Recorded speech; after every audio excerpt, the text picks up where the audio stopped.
اعوذ باللہ من الشیطان الرجیم، بسم اللہ الرحمن الرحیم۔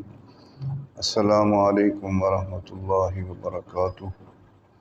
میں قاری حافظ علامہ محمد آصف کمال، امام و خطیب جامع مسجد قادریہ بھٹیاں والی، تمام اہل اسلام سے، اہل پاکستان سے گزارش ہے کہ آج کل جو میڈیا پہ باتیں چل رہی ہیں، خونی انقلاب کی، افراتفری کی، انتشار کی، ان باتوں پہ نہ جائیں۔ ہمارے ملک کی افواج پاکستان، ایجنسیاں، ISI اور جتنے ادارے ہیں وہ ہمارے ملک کی حفاظت کرنا جانتے ہیں۔ دن رات وہ چوکس ہیں، ان کی نظریں ہیں ہر انسان پر، ہر پاکستانی پر، اور اللہ ہمارے ملک کا حامی و ناصر ہو۔ من احیاہا فکأنما احیا الناس جمیعا، اللہ پاک قرآن پاک میں فرماتے ہیں کہ جس نے ایک انسان کی جان بچائی اس نے پوری انسانیت کی جان بچائی۔ جو لوگ اپنی جانیں دے کر ملک پاکستان کے لوگوں کی جانیں بچا رہے ہیں، وہ اس ملک میں کیسے انتشار پھیلنے دیں گے؟ ایسے نہیں ہو سکتا، یہ لوگوں کا خام خیالی ہے۔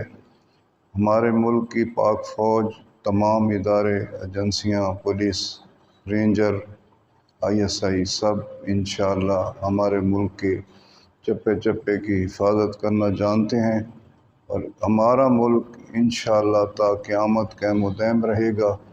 یہ کلمے کی بنیاد پر، لا الہ الا اللہ کی بنیاد پر یہ ملک ہم نے حاصل کیا، اور انشاءاللہ یہ ایک ملک 27 رمضان شریف کو وجود میں آیا، ہمیشہ رہے گا، تا قیامت رہے گا، اور انشاءاللہ پاکستان بھی آباد رہے گا، پاکستان کے لوگ بھی آباد رہیں گے، پاکستان کی سرزمین شاد و آباد رہے گی۔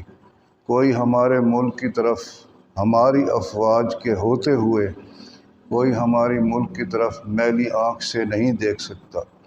جو بھی اس ملک کی طرف میلی آنکھ سے دیکھے گا، انتشار پھیلانے کی کوشش کرے گا، انشاءاللہ اس کو صفحہ ہستی سے مٹا دیا جائے گا۔ اللہ آپ سب کا حامی و ناصر ہو، اور ہمارے علماء کو بھی چاہیے، تمام علماء کرام، جتنے بھی ہمارے ملک پاکستان کے علماء ہیں، ان کو چاہیے کہ اپنی عوام کو بتائیں، اور ان کو بتائیں کہ یہ ملک مضبوط ہاتھوں میں ہے انشاءاللہ۔ اللہ حافظ۔